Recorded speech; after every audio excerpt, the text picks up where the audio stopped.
Hello viewers, আসসালামু আলাইকুম। সবাইকে নতুন ভিডিওতে স্বাগতম। আজকে চলে এসেছি আবারও নতুন ফুড অ্যাডভেঞ্চারে। আজকে কিন্তু সত্যি সত্যি অ্যাডভেঞ্চারে চলে এসেছি। আজকে ফুড অ্যাডভেঞ্চারের জন্য চকের ভিটাতে চলে এসেছি। কেন বুঝতেই পারছি। আজকে হবে গাবের একটা অ্যাডভেঞ্চার। আজকে হবে গাবের টেস্ট। গাবটা কেমন লাগে আজকে একটু ভিন্নভাবে দেখবো। অনেকদিন হয়নি গাব খাওয়া হয় না বা গাবের টেস্ট করা হয় না। তো গাবের আসল স্বাদটা কেমন সেটাই দেখবো আজকে। তো গাবের আসল স্বাদটা নিতে আজকে চলে এসেছি একবারে গাব তলায়, একবারে গাব গাছের নিচে। ছোট ভাই যারা আছে সবাই উঠে গেল গাব গাছে। এই দুপুরের টাইম, তাই গাব গাছে আর উঠলাম না। ছোটরা গাব গাছে উঠে গেল। তো কিভাবে যেন বানরের মতো লাফিয়ে লাফিয়ে গাব গাছে উঠে গেল। গাব গাছে ওঠার পর এবার গাব পাড়ার পালা।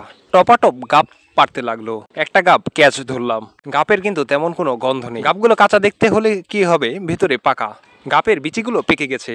যারা গাছে গাব পারতে উঠেছে তারা গাছেই গাব খাচ্ছে। কি একটা ইন্টারেস্টিং বিষয়। তো কে কে গাব গাছ উঠে গাব খেয়েছেন কমেন্ট বক্সে জানান। এবার গাব টেস্ট করে দেখার পালা। আসলে গাবের স্বাদটা কেমন? গাবের স্বাদটা আসলে একটু মিষ্টি মিষ্টি এবং একটু হালকা কষানো। এরকম পাকা মিষ্টি গাব কে কে খেয়েছেন কমেন্ট বক্সে জানান। আর কে কে খাননি এটাও কমেন্ট বক্সে জানান। এটাকে বলে পেতি। পেতি গাবের যে লুকটা সেটা হচ্ছে একবারে সুস্বাদু। তবে একটা ডিসক্লাইমার থাকবে, কেউ গাব গাছে ভর দুপুরে উঠবেন না, আর কেউ গাছে উঠে হাত পা ভাঙবেন না। আর আমরা টেস্ট করে নিলাম গাবটা আসলেই খুব সুস্বাদু। তাহলে আপনিও টেস্ট করতে পারেন